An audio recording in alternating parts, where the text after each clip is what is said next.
selection of the music.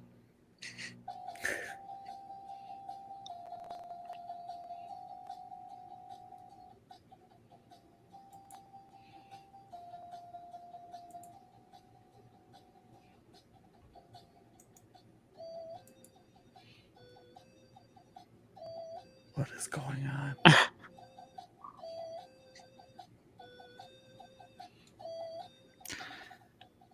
Welcome in to the DNVR Avalanche podcast, Free Skate Friday. I'm your host, Rudo, joined by AJ and Evan Rowell. Of course, it's a Friday. Come on. It's sponsored by Davidson's Beer, Wine, and Spirits, my go-to shop for Breckenridge Brewery, as I've got a Breck lager here. And just the way this Friday has been going, it's time, ladies and gentlemen.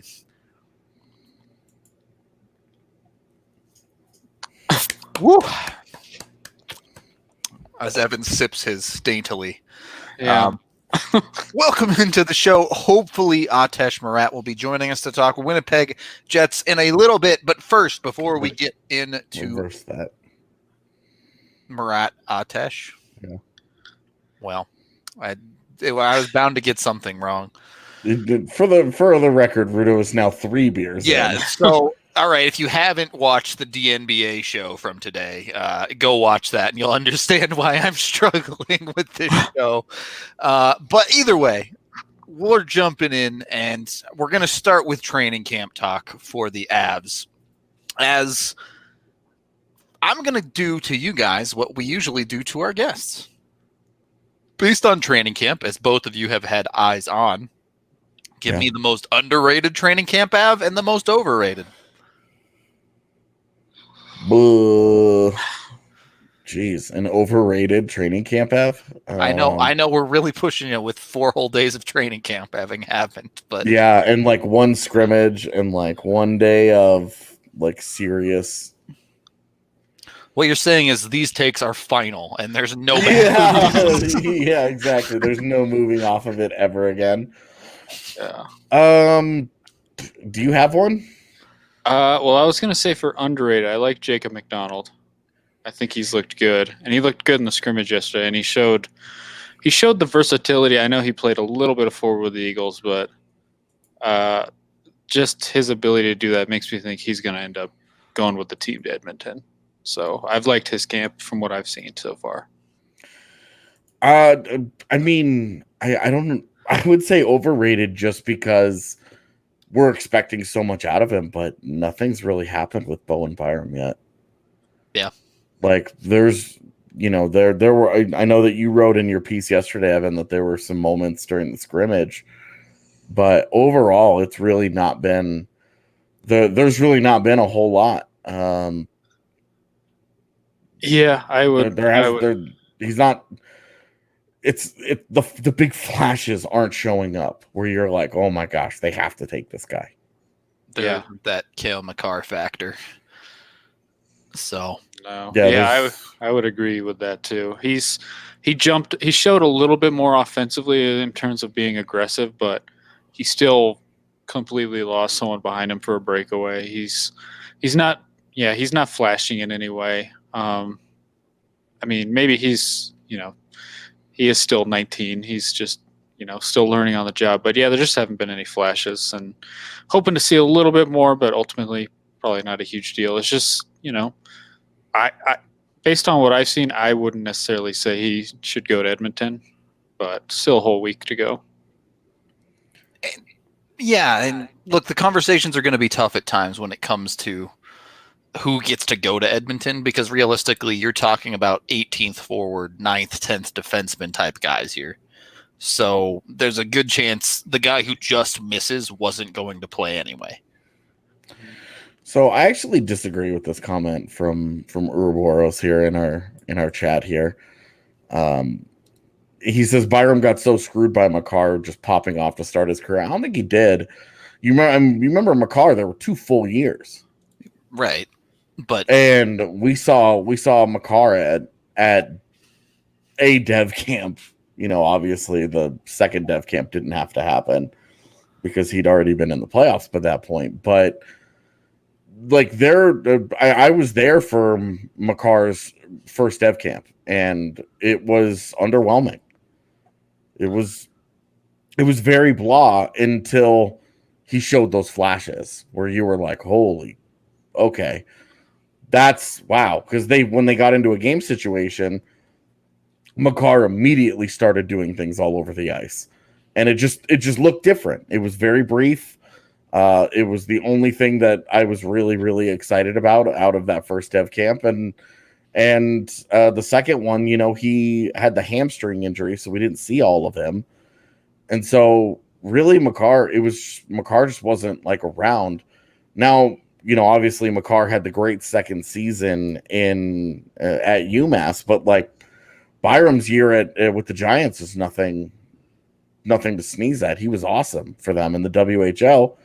And you could make a cogent argument that WHL is a higher level of competition than the NCAA. It's different, but the skill level and such, you could easily make the argument that it's just better. And Makar's the second year at UMass is obviously special, but I don't think anybody's holding Byram to the Makar standard. Everybody understands that what Makar did was special. Certainly none of us are. But random guy online might, but that guy's irrelevant. With Byram, the hammer down. All right. I mean, well, straight up, like it's a dumb thing to do. It's not fair. Everybody develops differently, and like what Makar's done has been historic, and to try and hold Bowen Byram to that is really, really unfair. But at the same time, you expect Byram to pop at some point. Like, I'm not going in asking him to dominate these scrimmages or look like he's the best player on the Avs. They're too good of a team for that. But the fact that there hasn't been anything from Byram that really got me excited, like there have been little moments. There have been things that he's done that he's made nice plays. There was some good stick work on day one. There was some good defense. He stripped I don't remember who it was anymore, but he stripped somebody of the puck, but then immediately lost that guy and gave up a scoring chance in front of his own net. And so it's like, for every good, there's a bad, but then not for every bad, there hasn't been a good. Sure. So it's just not quite been there for him yet. Yeah, and I mean, realistically, nobody expected him. I think that was my hot take, that he might get in, one of them, but nobody was expecting him to jump into these playoffs, really. I mean, this is more to get him on the ice with these guys. The flip side of that conversation, if you're looking for a positive, is Connor Timmins has been excellent day in and day out at this training camp. So if you're looking for someone to make the team, and I believe one of you, if not both of you, said, look, this guy should be the 7th or 8th D, not just the last D on the lineup. Yeah, I mean, realistically, the Avs are going to at very minimum, that the first guy they'll turn to is Mark Barberio. As expected, he's been the 7th D all year. Yeah, he's been that's literally why they're paying him. He's been the great guy in the room. He's bided his time. I think he's earned the opportunity to get first crack at 7D. Now, when you're in the postseason, you don't have a lot of time to give. You have to show up and perform. There's no like adjusting and getting into rhythm and any of that nonsense. If Barbs gets into a game and can't handle it, Timmins should be the next guy off the bench. He's just outplayed Connaughton in so far in this camp. He just has. Yeah, and they have that Barberio Connaughton pairing together in the scrimmage, and it was just pure chaos to watch. So, yeah, I think Timmins. Skill wise and just play through this camp, he's been he would be my first guy off the bench. We just know realistically that's probably not the case. That's just not how it works. Yeah. But he has done everything to earn it, and you can see the staff is, they like him. Bednar was. We can hear everything on the ice. Bednar was very, very vocal with his praise the other day. Yeah, and look, this is what these training camps are for. They're providing, at least when it comes to guys like Connor Timmins and Bowen Byram, with the accelerated offseason. They're not going to get a rookie camp. They're not going to get a rookie tournament. So this is just another opportunity for them to take a step in the right direction. And right now, it seems like Connor Timmins is, and Bowen Byram realistically has not. Yeah. Yeah, if you were making cuts right now, Bowen Byram is easily one of the D cuts. And then for me, it would I didn't see the scrimmage on Thursday. So for me, it would still be McDonald over Lindholm because I want a defensive defenseman. They have a lot of puck moving options. I would like a guy, if a Graves or a Zadorov goes down, I would like someone that has a little more stay at home ability. As one of the 4 defensemen that they bring with them. I think that's Lindholm's inside track to going. But if McDonald's going to play that well, and again, not having seen the scrimmage, I would have no strong objection to taking McDonald over a Lindholm. Yeah. So, I mean, I'm looking at this with Byram as basically even if they don't take him, they're treating this as his development camp for the summer where they can get their eyes on him, get some one-on-one coaching with him, and just go from there. So, yeah, I could see Lindholm having that. The reason McDonald, I could see them saying, okay, we're going to keep you around and we're going to drop a forward just because we see some versatility. And if you're getting to the 18th forward, you're kind of screwed anyway. So, like, you're really not expecting there to be a lot of upside there when you get into really like forwards, 15, 16, 17. You're just surviving. Yeah. And I think I put it in my post yesterday that Kamenev just does not look good. And if another Jose or Nieto, whoever for odd man out is going to be the first guy in, I think O'Connor would get in before Kamenev personally if it came down to it in the playoffs. I think that would depend on the injury, center versus wing. If that might be the only thing keeping Kamenev afloat. Mm-hmm. They even had him wing in the scrimmage yesterday. So, but yeah, I think I would probably give LOC. I mean, LOC is O'Connor's just a better fit for this Avs team. And stylistically, for sure, yeah. Yeah, and like as much as like the flashes from Kamenev have been intriguing, they've been inconsistent. And like when he hasn't played well, he's been really bad. And when O'Connor doesn't play well, doesn't make an impact, it's fine. Like he gets by. You're not ever out there thinking, "Oh my God, what is going on with this guy?" Yeah. So the higher floor at this point, and the better fit goes to LOC. I would start with him too. Mm-hmm. And honestly, I think he's a long-term Av. I think he'll probably be in Colorado the next 2 or 3 years. He makes a lot of sense as that younger 13th-ish forward type of player that you can have on the cheap. Yeah, just get him through his RFA years, and then if he becomes a lineup regular at some point, he gets a UFA 3-4 years down the road, and then somebody wants to pay him $2 million a year or something, then let them. Mm-hmm. Yeah, and I think AJ has talked about this too, but we know they brought in Hutchinson to be the veteran, but boy, he has not looked good from what I've seen. Werner has looked a lot better. Day one, I was like, Werner looks way better than Hutch, whatever. But as the week continued, it's remained true. Mm-hmm. Guy just looks better. But Werner's just looks way better than Hutch has at any point.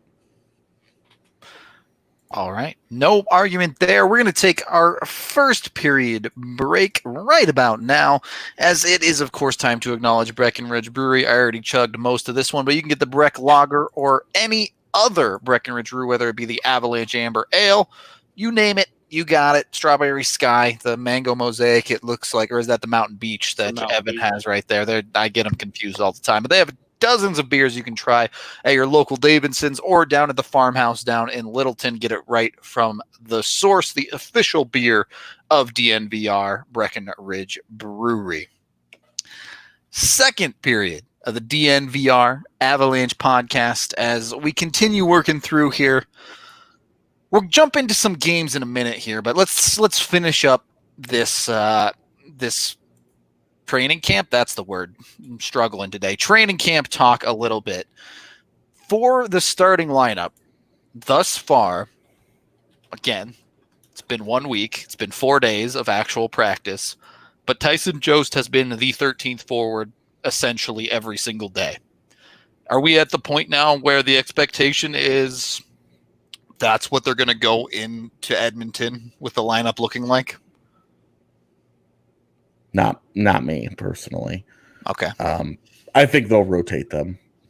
I think they're going to give the exhibition game. I don't know what they're going to do with that. They could do anything they want with it. But the other 3 round robin games, I think they'll make a couple. They'll make a couple of different lineups. I don't think they're going to just lock in and say these are our 12 guys and we're only going to play these guys until we have to play somebody else. I think Jost will get into probably 2 of the game between the exhibition and round robin. I think Jost will get into at least 2 of the games. I think this is what they're leaning towards with the starting 12, but I don't think it's going to take much to get Jost in. And I mean, he was a regular all year. It's just they're in a unique situation here with everyone healthy at the moment. So I do think this is pretty set how they want to start it, but Bednar's not going to be afraid to adjust it. I just think they like that. The Nieto, Belmar, Calvert trio is just, that's like a coach's dream as a 4th line, I think. So that's what I think they want to start and go from there. The thing that makes it tough, right, is obviously the Avs are healthy, but what do you ultimately end up doing with Vlad Namestnikov? Because he was playing extremely well before everything got shut down, and the Avs seem to have found themselves a little bit of something in the top 6 by moving Burakovsky up to the top line and working Landeskog alongside Kadri and Nichushkin. So if Namestnikov is playing a bottom 6 role, it just makes everything that much tighter, I would say. But I guess at the end of the day, it doesn't matter who's in what role. AJ and I have had this conversation before. Is it Belmar that maybe shouldn't be a lock for the lineup compared to Nieto? And at the end of the day, either way, you're moving a veteran out of the lineup, which is something we know many NHL teams are adverse to doing, especially when it comes to the playoffs. Belmar, another extremely experienced player on the Avs lineup, as they have a handful that have been to cup finals and the like. So we'll just have to wait and see on that one, ultimately. I don't see any way they would take Belmar out of the lineup, personally. Unless he's hurt. I just think they love what he brings. And, yeah, he's been a consistent thing at centering that bottom 6 all year long. I think it would take something massive to take him out of the lineup. With Namestnikov, I think that line is such a wild card for this team because it's kind of a weird mix of, skilled guys that, can do a little bit of everything. So they flashed a little bit during the scrimmage yesterday, but it's an interesting combination. And, I'm kind of in the minority. I don't love Burakovsky on the top line just because they were a disaster defensively in that scrimmage yesterday, and I think that's kind of an issue. And Namestnikov, I think, would be a little bit of a better fit defensively there, but Burakovsky's just an elite sniper who finds a way to get open, and that's ultimately what I think they're looking for there. And yeah, I mean, that would be a swap I would think about making if it needed to be, but and then you have Nichushkin who can go all over the lineup, so they have options. Luke from Winnipeg asks, is PEB a guy you look to moving in the offseason? I don't really think so. 1, because I don't know how much value will be there, and 2, he's a great candidate to transition into a 13th forward role as he starts to age out of the league. Yeah, that's not a guy that they will have an extension conversation with. I could see Calvert being a guy, his contract ends at the end of next season. They talk about bringing him back. That would make sense. But with Belmar, they've got, if they go out and they add anybody from the outside, then great. But then they also have Bowers and Kaut, who Kaut would be here and would be pushing for time. We've talked about O'Connor already. They've got young forwards who are ready to transition to the NHL full time.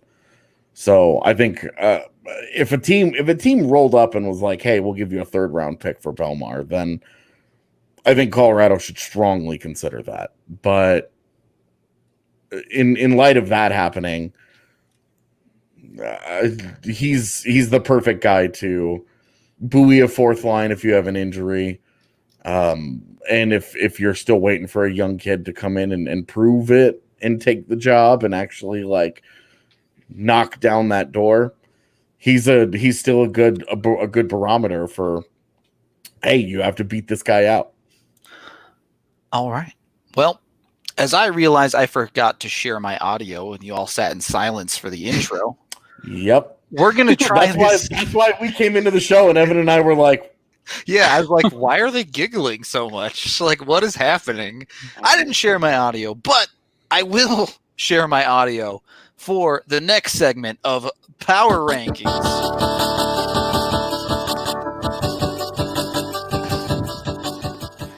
As it's time now to get into, we're going to actually mix 2 segments together here. So not only is it Power Rankings, but we're going to get back to strange hockey movies as well. I'm going to give you guys 5 movies that are hockey related, and I'm going to need you to rank them from highest to lowest on IMDb score rating. The score rating is 1 to 10 stars on IMDb. Your movies are, and you can ask for these again and ask for descriptions as you need, as you guys sort this out. First, we have A Wrath of Grapes, The Don Cherry Story, 2. Second, 2? 2. Correct. Second, we have the original Goon. Third, we have Slapshot 3, the Junior League. Fourth, we have Miracle. And fifth, we have Puck Hogs. Is this IMDb critics or users? What are we? This is IMDb star rating. To be honest, I don't know if that's critics. I assume it's users. Yeah, it's users. and so we have to rank them by what we think Rank they are. them what you think they're rated, 1 to 5, highest to lowest. I would hope Miracle's first. Yeah. It's going to be Miracle or Goon, I would think. I would hope it's Miracle first, although I don't know what Puck Hogs is. So Puck Hogs follows a men's recreational hockey team, the Puck Hogs, through a brutally hilarious weekend tournament in the tradition of the cult classic This Is Spinal Tap. So I hope Miracle is at the top.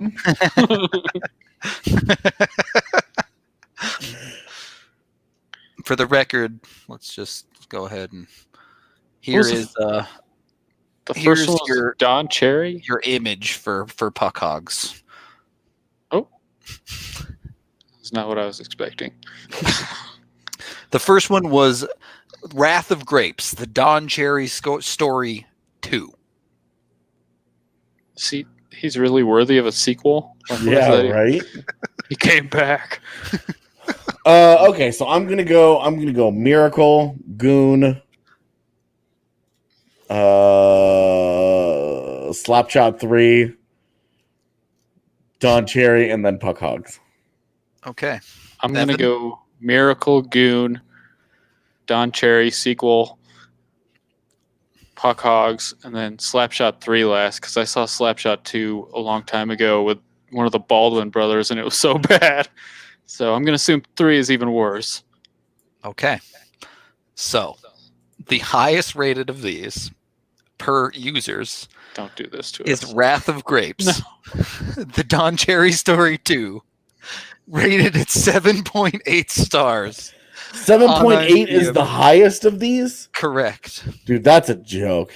I'm sorry, but even if you don't like Miracle that much, it's way better than 7.8. If it's any saving What grace, the Miracle was second place with a 7.5. It's not. Is this like a documentary, or what is it? It is Wrath of Grapes, the Don Cherry Story 2, two-part miniseries on Don Cherry following his days in the AHL coaching and his most known time spent on Hockey Night in Canada with Ron McLean. A good watch for any hockey fan or just a fan of a good documentary. So just skips over the Rockies. That's cool. So it would seem. Fine. There is the first one is called Keep Your Head Up, Kid, the Don Cherry story, which is also rated 7.8, by the way. It's because it's a Canadian thing, and it's only Canadians have seen it, and they're going to rate it really high. This is rigged. Miracle was second with 7.5. Goon was third with a 6.8. Excuse me. Slapshot 3. The Junior League was fourth with a 4.1. And then Puck Hogs was fifth with a 3.9. So, pretty brutal in that regard. There are better movies. After that rating of Miracle, though, I'm wondering if Puck Hogs isn't actually like the greatest movie ever now.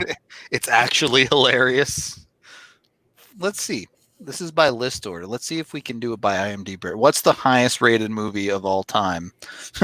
Of course, it's nothing anyone would know. The highest rated hockey movie on IMDb is called Gold Rush. It's from 2002, a behind-the-scenes look at the creation of the Canadian Olympic hockey team and their quest for a gold medal. All right, that actually sounds decent. I'm not going to lie. Probably not the highest rated ever, but decent. It sounds like a documentary, which I feel like those need to be their own list. Documentaries and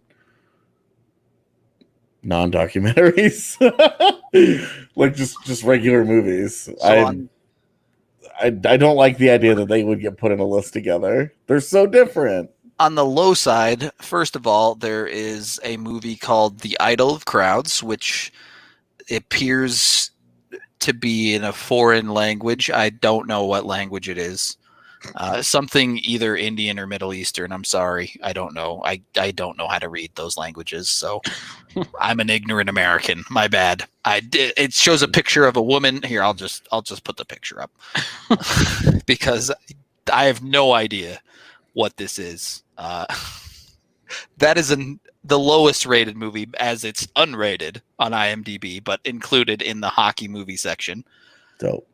And the actual lowest rated movie with a rating is called The Last Big Save, rated at a 3.4. A professional hockey player who is happy only when he is miserable signs a long-term contract that covers his entire career, only to ruin it in the first year due to substance abuse and alcoholism.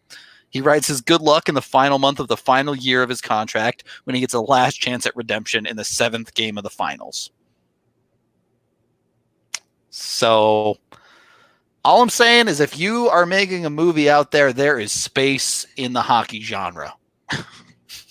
You can do it. I believe in your filmmaking abilities out there. What just out of curiosity, what's the highest rated movie on IMDb? On all of IMDb? I assume we can find out. Is it still Shawshank? How do you search by only movies? I don't know. Maybe I shouldn't have asked. I'm not smart enough at this machine to know how to rate. I probably can just Google it. Let's find out. Okay, Highest movie rating on IMDb. Let's move on to trivia. Okay, all right, fine. It is still Shawshank with a 9.2, barely beating out The Godfather. I was gonna say it's always one of those two.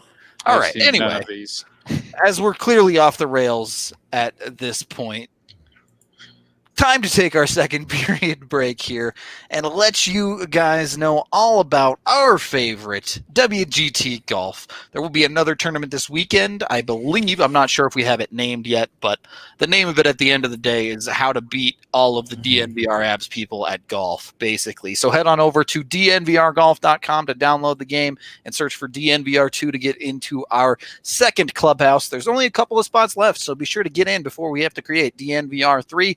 Or if you want a fresh clubhouse to reign over, wait for DNVR3 and jump in on that. A bunch of true-to-life courses and other amazing stuff that you can play with real clubs, real courses, real people all across the bottom. You can even play the Top Golf Challenge where you try to hit it closer to the hole off of the Top Golf field. I don't know what arena. I guess you'd call it an arena.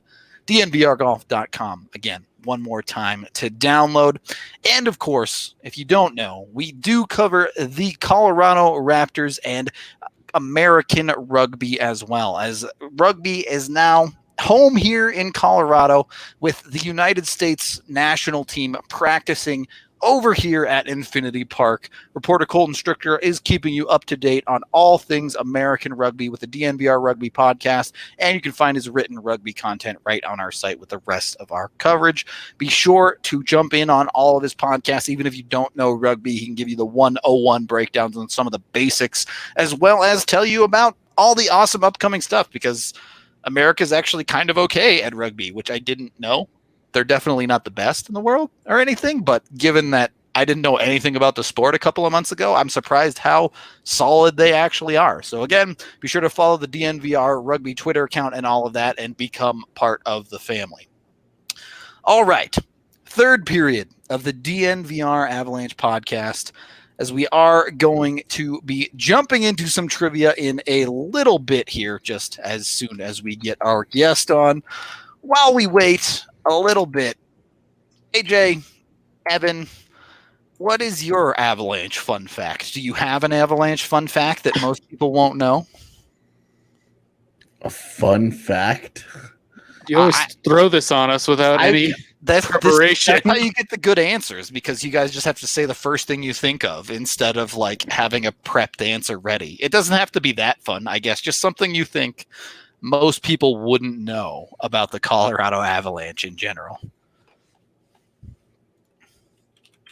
This was all right. This is a bad idea. You're boring people. I understand. Yeah, I really don't know, man. I don't have every time I come across a fun fact, I tweet out fun fact and then whatever it is. All right, you share all your fun facts. I see. Yeah, how it is. I don't hoard them. I don't have any. Not non-fun fact hoarders.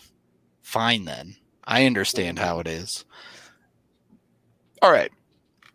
How about this?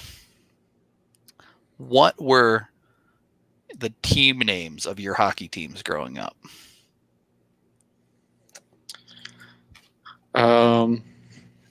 So one of my team names I actually came up with, and it was because I was in a stupid. It doesn't even make sense now that I'm thinking about it, but I was a big wrestling fan back in the day.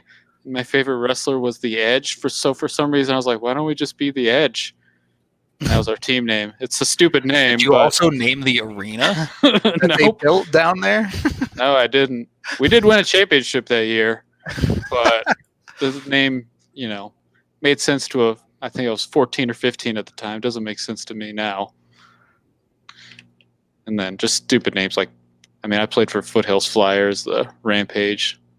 I'm trying to think of any other decent names. And yeah, ours were just our leagues always just took after NHL team names and randomly assigned them. So boring, AJ. Yeah, boring. It was. I was not happy about it. I played on a soccer team named the Hot Tigers. We were the Blues like Evan 4 played years for in some a row. weird teams. Yeah, and a baseball team named the Terminator. So I remember those ones because those leagues let you make fun names. Crazy. But yeah, hockey I teams just stick with hockey names. I played against a baseball team a lot named the Dirtbags, which was fantastic. But famous college baseball program. It's Long Beach State. Yep. The Dirtbags.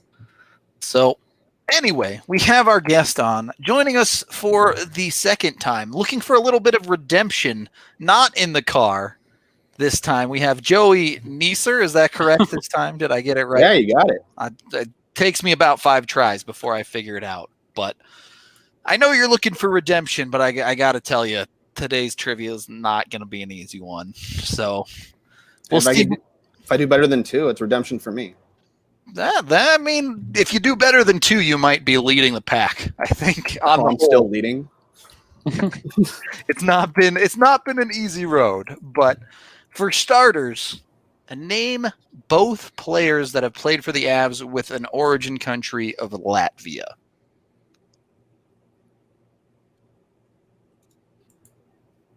Yeah, I'm not figuring this one out. So I know why. Mm-hmm. I think That's I know one. the other one. Scratched it? Correct. He was Latvian, really. Yep. For some reason, I thought Sandus was Czech. Nope. Latvian. He used Latvian, and I remember this because he played for their Olympic team when he was like 40. Because they just didn't have anyone else. And at like 40 years of age, Sandus Ozolinsh is like the most ripped human being on the planet still, somehow. That's going to be Yager in 2022. Yeah, exactly. Like 50. It's true. If Yager wants to play, he's going to play. I mean, we went through that Olympic team the other day, and it's like, the fine. Czech team. Yeah. Kick one of those guys off. All right. Question number 2. Who is the least effective player to play for the Avalanche with a home country of Sweden? Minimum 20 games. I was going to say Gennin until you said Sweden. Yeah. I like where your head is at. What does least effective mean? Yeah, what does that mean? Least amount of points. Minimum 20 games, Swedish nationality. Has Lindholm played 20? He has. That's my answer. You might get half points because he's the second best, and no one will guess the worst. The Lindholm was the second worst with 5 points in 66 games. Worst than him is a player who played 37 games for the Avalanche in 2008-2009. He also spent time in Atlanta, Minnesota, and Edmonton in his career. He retired from the National Hockey League after his time in Colorado. And he was Swedish? He was Swedish. And he was on the 08-09 team, sort of. Correct. Sort of. So how many points did he have in 37 games? 4 points, 2 goals. Was he a forward or? He is a left wing. Wow, so he was bad. No, sorry. That's wrong. He shoots left. He's a defenseman. Oh. I feel like he should get the W. Lindholm's got a worse point per game. He wore number 29. This is not helping me. I really have no idea. No one's going to know this answer unless they looked it up. So it is not Patrick Nemeth, chat. Yeah, Patrick Nemeth scored a handful. 5, 4, 3, I don't know the name. 2, 1. Daniel Tarnqvist. Oh, that guy. Okay. Yeah, I remember him. Yeah, I remember him too. He was real bad. I feel like that's a guy where you hear his name and then you say, yeah, I remember him. I remember the name, not the player. Yeah. Yeah, he was. I feel like he should get the point though, because technically Lindholm's point per games. That's true. I'll give him a point for the point per game correct answer with 5 points in 66 games. Yeah, what is that? What is that point per game? Let's see. Lindholm's point per game is 0.08. Tarnqvist was 0.11. It's worse than my men's league. That's pretty rough. Lindholm, of course, 0 goals in 66 games as well. Only 5 assists. But question number 3, which Av has the most points in a game that resulted in a tie? Can I get a year? I mean, you can get a stretch of years. So it's happened more than once? Well, over the course of his career with the Avalanche, the most points in tie games. He played with the Avalanche in the 90s and early 2000s. Late 90s, early 2000s. You're talking about a single game? No, I'm talking about as many points as possible in tie games. Is this name spelled wrong on the cup? I don't know. What a random stat. How do you even find this? Based on his name, I would assume his name is not spelled wrong on the cup. So it's not Deadmarsh. It is not Deadmarsh. Still cracks me up. They spelled his name wrong. Is it Tanguay? Tanguay is the second highest with 7 points. I'm confused by this stat. I am too. 7 points in tie games. What this does that player- even mean? This player played in 10 games with the Avalanche that ultimately resulted in a tie. And he is the highest scoring player in games with the Avalanche that ended in a tie with 8 points. Is his number in the rafters? No. It's an easy name to spell. I mean, Should I give you guys a clue that will give it away immediately? well, No. I was Yes. trying to avoid that. Yes, because we need to get out of here. I'm thinking it's the guy that got traded to Calgary. He did get traded. Everybody got traded back in the day. He did get traded to Calgary. So Evan is probably correct. He is known for being quite clutch. Oh gosh. Okay. All right. It's So two Chris ways. Drury. Got it. It is, in fact, Chris Drury. Okay. I was about to Next- say Daniel Jones. It is not Daniel Jones. One more question here. Can you name, we'll stick with Sweden, the player with the third most goals on the Avs from Sweden? So it's not Peter. Correct. And it's not Gabe. Correct. It's Peter and Gabe 1-2. Yep. Daniel Charnquist. No. I was literally just about to say that too. He played for the Avs far recently than you're probably thinking. Who else was from Sweden? Is it Soderberg? Carl Soderberg. It is Carl Soderberg. Yes. Carl Soderberg was the second most. And now the question that literally none of you will ever know. The final boss, as it Nate were. Gennon. No. Which Avs player, as a rookie, played in 19 road games and scored in none of them? And there are 2 correct answers. I will give you credit if you come up with either. So rookie. So a rookie who played in 19 road games. And scored 0 points. Is it any of them? Are any of them like bigger names that we would know? You will recognize one of the names, but I wouldn't call it a bigger name. Tyson Ghost. It's not Tyson Jost. So, the way it cut out, something he's called Tyson Ghost. Oh, I did. I think Oh, he said, okay. yeah, I think that's Okay. exactly what he said. The one you won't know is Sammy Hellenius. Wow. Okay. The other one some- you will know. Is it Volsky? It is not Wolski. Before Wolski. Oh, wow. Skula. It's not Skula either. Wouldn't be Svatos, would it?